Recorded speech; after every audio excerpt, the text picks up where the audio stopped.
Hindi maiwasan mapagod po tayo sa lahat ng bagay na hinaharap natin sa ating mga buhay.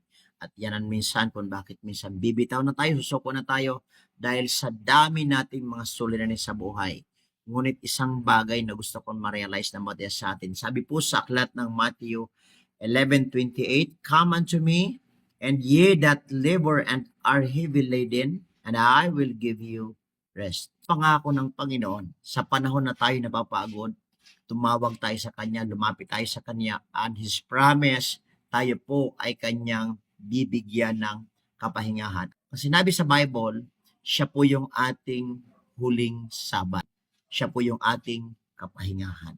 Kung kayo ay napapagod at napapagal o nabibigat ng lubha, tumawag tayo sa ating Panginoon. At kung ikaw po ay natutuwa sa mga video na ito, please don't forget to follow, like, and share. Thank you for